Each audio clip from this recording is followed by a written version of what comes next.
비하인드 뉴스 정치부 이성대 기자 나와 있습니다. 시작할까요? 네, 첫 번째 이슈 바로 보겠습니다. 그러므로 회개하라.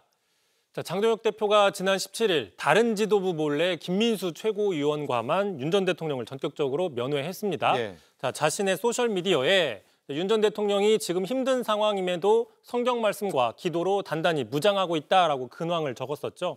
자, 구체적으로 장동혁 대표는 어떤 말씀과 어떤 기도로 무장하고 있는지에 대해서는 구체적으로 언급하는 건 적절치 않다라고 오늘 밝혔습니다. 예.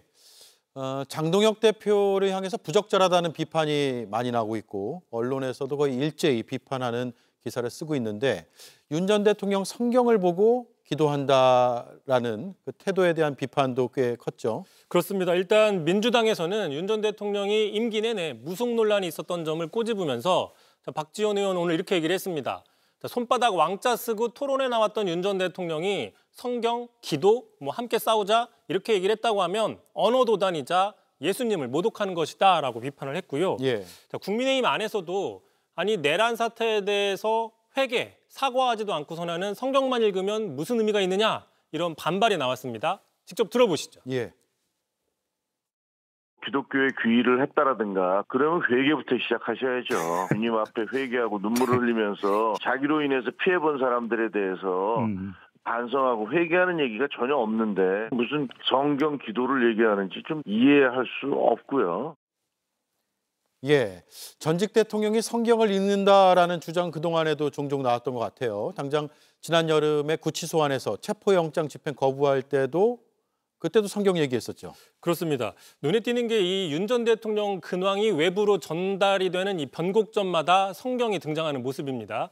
자, 말씀하신 것처럼 지난 8월 체포영장 집행에 거부하면서 이른바 속옷으로 버티게 할 때도 성경을 읽었다라는 이야기가 있었고요. 또 앞서서 지난 3월 지규현 판사의 구속 취소 당시 석방이 된 뒤에 대통령이지만 구치소에서 배울 게 많다. 또 성경을 많이 읽었다라고 언급한 적이 있습니다. 자, 이런 이야기를 들으면 많은 대다수 국민들 상당히 좀 당황스러워하는 모습이지만 오히려 이 때문에 윤어게인 세력의 핵심으로 불리죠. 일부 극우 개신교인들을 보고 그들을 염두한 이른바 성경 정치가 아니냐 이런 분석도 있습니다. 네. 자, 그러자 이제 진보 개신교 세력들에서는 이미 탄핵 정국 때부터 성경을 정치에 이용하지 말아라 이렇게 강하게 비판한 적이 있습니다. 다시 한번 들어보시죠.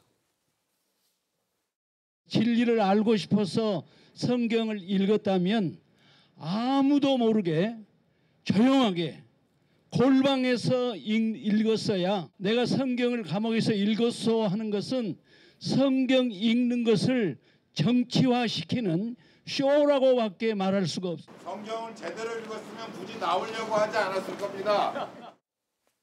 예, 윤 전 대통령이 성경을 자주 언급하는 건 결국 정치적인 메시지로 볼 수 있을 것 같고요. 국민의힘도 여전히 윤 어게인의 그늘에서 벗어나지 못했다라는 생각을 할 수도 있을 것 같아요. 그렇습니다. 그 윤 전 대통령이 성경을 자주 언급했기 때문인지 지지자들 사이에서도 신격화하는 모습까지 나온 적이 있었죠. 대표적으로 전한길 씨가 그 파면 직후에 윤 전 대통령을 예수님에 비유해서 논란이 된 적이 있습니다. 그 장면도 다시 한번 보고 가시죠. 예.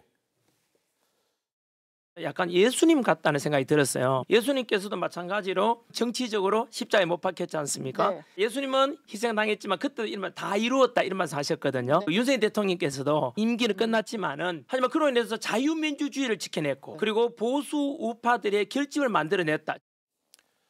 다만 그 윤 전 대통령이 성경을 제대로 읽었는지 또 읽었다면 제대로 이해했는지는 아직도 의문이 나오고 있습니다. 자, 참고로 임기 첫 해였죠. 자, 어린 시절 찾았던 교회를 찾아가서 헌법 체계 등을 법학 공부를 해봤더니 성경 말씀에서 다 나왔다라고 얘기한 적이 있습니다. 자, 그렇다면 헌법 정신을 훼손, 파괴한 걸로 보이는 내란 사태를 성경의 가르침을 거스른 게 아니냐 또는 성경에 불법 개엄하라고 적혀 있느냐 이런 비판이 나오고 있는 겁니다. 예. 다음 이슈는요? 자, 두 번째 이슈 바로 보겠습니다. 언니가 없습니다. 자, 오늘 법사위 국감에서 김재호 춘천지법원장이 출석을 했습니다. 춘천지법원장이 출석했습니다. 나경원 의원의 배우자였죠. 예. 자, 범여권의 무소속 최혁진 의원이 김건희 씨의 모친이 알고 지냈던 김충식 씨한테 최근에 사람을 소개해 준 사람이 혹시 나경원 의원의 언니가 아니냐 이런 의혹 제기를 했습니다. 예. 김재호 지법원장 지법원장 강하게 반박을 했는데 직접 들어보시죠. 김충식 씨가 새로 만나는 내연녀로 알려진 여성은 나경원 의원 모릅니다. 언니가 소개를 했다고. 나경원 의원은 언니가 없습니다. 그러세요?